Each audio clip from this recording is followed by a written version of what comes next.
నమస్తే ఫ్రెండ్స్. నేను మీ Shravani. Welcome back to Shravani's kitchen. ఈరోజు మన శ్రావణీస్ కిచెన్‌లో పొంగనాల స్టైల్‌లో పూర్ణం బూరెల్ని చూపించబోతున్నాను. ఇలా మనం ఎక్కువ కష్టపడకుండా తక్కువ టైంలో చాలా ఈజీగా చేసుకోవచ్చు.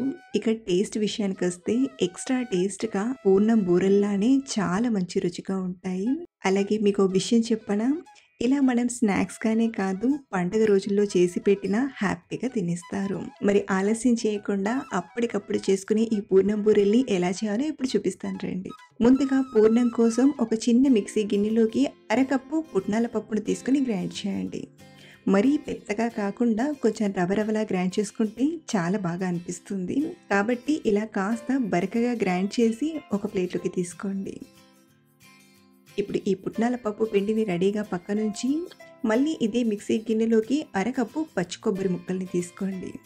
ఇక్కడ నేను పచ్చి కొబ్బరికి బ్రౌన్ పార్ట్‌ని అలాగే ఉంచేసాను. మీరు కావాలంటే తీసేసైనా తీసుకోవచ్చు.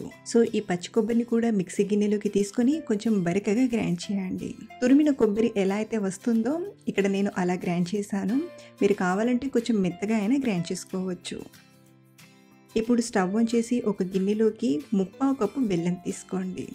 ఇందులోనే అరకప్పు నీళ్ళను వేసి బెల్లాన్ని బాగా కరిగించండి. పాకం పట్టాల్సిన అవసరం లేదండి. మనకు ఇందులో ఉన్న బెల్లం కరిగిపోయి నీళ్లు మరగడం స్టార్ట్ అయితే సరిపోతుంది. చూడండి, ఇలా బెల్లం కంప్లీట్గా కరిగిపోయాక ఇప్పుడు ఈ బెల్లం నీళ్ళను రెడీగా పక్కనుంచి ఇంకొక ప్యాన్ని తీసుకోండి. ఇప్పుడు ఇందులోకి ఒక 2 టేబుల్ స్పూన్ల నెయ్యిని తీసుకొని నెయ్యి కొంచెం వేడయ్యాక సన్నగా తరిగిన ఒక 4-5 జీడిపప్పు పలుకుల్ని తీసుకొని బాగా ఫ్రై చేయండి. ఇవి కొంచెం ఇలా రంగు మారాక ఇందులోకి మనం గ్రైండ్ చేసిన పచ్చి కొబ్బరి తురుమును తీసుకొని 1-2 నిమిషాలు ఫ్రై చేయండి. ఇలా ఓ 2 నిమిషాలు ఫ్రై చేశాక ఇందులోనే మనం గ్రైండ్ చేసి పెట్టిన పిండిని కూడా తీసుకొని మరో 1-2 నిమిషాలు ఫ్రై చేయండి. మరి ఎక్కువ టైం ఫ్రై చేయాల్సిన అవసరం లేదు. ఇలా 2 నిమిషాలు ఫ్రై చేస్తే సరిపోతుంది. ఇప్పుడు ఇందాక మనం కరిగించిన బెల్లం నీళ్ళను వడగట్టి తీసుకుందాం. ఇలా తీసుకున్నాక ఇది కొంచెం దగ్గర పడేంత వరకు ఇలా కలుపుతూ ఉడికించండి.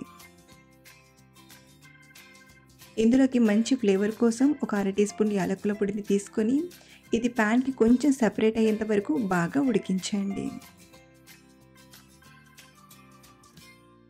ఇది మంచిగా పూర్ణం కన్సిస్టెన్సీ వచ్చి కొంచెం ప్యాన్కి సపరేట్ అవుతుంది అనేటప్పుడు స్టవ్ ఆఫ్ చేసేసి పక్కకు తీసుకోండి. ఇది చల్లారేంత వరకు రెడీగా పక్కనుంచండి. ఇప్పుడు మనం చేసే పూర్ణం బూరెల కోసం పైన కోటింగ్ పిండిని కలిపి తీసుకుందాం. దానికోసం మళ్ళీ ఇంకొక గిన్నెలోకి ఒక ముప్పావు కప్పు మైదా పిండిని తీసుకోండి. మీరు కావాలంటే ఈ మైదా పిండికి బదులుగా గోధుమ పిండినైనా వాడచ్చు. ఇందులోనే ఒక 2 టేబుల్ స్పూన్ల బియ్యం పిండిని తీసుకోండి. అలాగే ఇక్కడ నేను ఇన్స్టంట్ ప్రాసెస్ని చూపిస్తున్నాను కదా, మీరు ఇలా కాకుండా ఇంట్లో ఉన్న దోస పిండి లేదా ఇడ్లీ పిండితో అయినా చేసుకోవచ్చు. ఇందులోనే చిటికెడు ఉప్పుని, ఒక టేబుల్ స్పూన్ బెల్లాన్ని, సరిపడా నీళ్ళను తీసుకొని కొంచెం చిక్కగా కలపండి.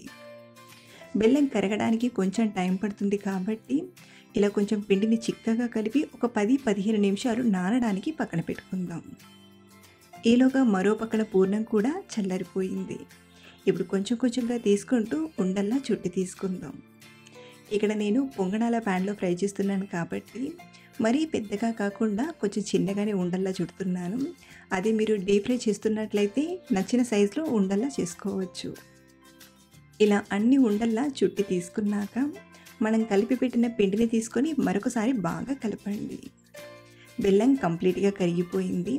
ఇలా బెల్లం పూర్తిగా కరిగిపోయాక చివరిగా ఇందులోకి ఒక పావు టీ స్పూన్ వంట సోడాను తీసుకొని బాగా కలపండి.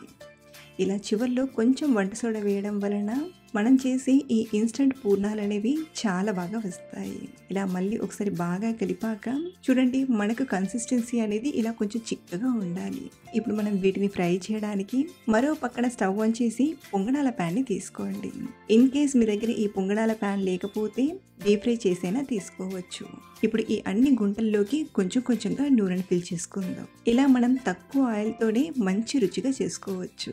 ఇప్పుడు మనం కలిపిన పిండిలోకి పూర్ణాన్ని ఒక్కొక్కటిగా తీసుకుంటూ బాగా కోట్ చేసి ఎక్స్ట్రా పిండిని ఇలా తీసుకొని స్లోగా ఇందులోకి ఇలా డ్రాప్ చేయండి. ఇలాగే ఒక్కొక్క పూర్ణాన్ని తీసుకుంటూ చక్కగా కోట్ చేసి ఇలా డ్రాప్ చేయండి. ఇలా అన్నిటిని తీసుకున్నాక మంటను మీడియం ఫ్లేమ్‌లో పెట్టి 2 పక్కలా టర్న్ చేస్తూ బాగా ఫ్రై చేయండి. మధ్యలో ఉన్నది త్వరగా ఫ్రై అయిపోతుంది. ఇలా మంచి గోల్డెన్ రంగులోకి వచ్చాక పక్కకు తీసుకోండి. ఇలా మనం పక్కన ఉన్నవి కూడా మంచి రంగు వచ్చేంత వరకు బాగా ఫ్రై చేసి తీసుకోవడమే. ఇలా మనం సింపుల్ స్టెప్‌తో మంచి టేస్టీగా చేసుకోవచ్చు. డీప్ ఫ్రై చేయకపోయినా టేస్ట్ ఉంటాయండి. మీరు కావాలంటే డీప్ ఫ్రై చేసైనా తీసుకోవచ్చు. లేదా తక్కువ నూనెతో చేసుకోవాలన్నా ఇలా పొంగనాల ప్యాన్‌లో అయినా చేసుకోవచ్చు.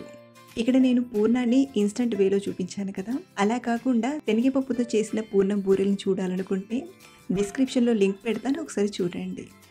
ఈరోజు చెప్పుకున్న ఈ టేస్టీ రెసిపీ మీకు నచ్చితే ఈ వీడియోని లైక్ చేసి మీ ఫ్రెండ్స్ అండ్ ఫ్యామిలీకి షేర్ చేయండి.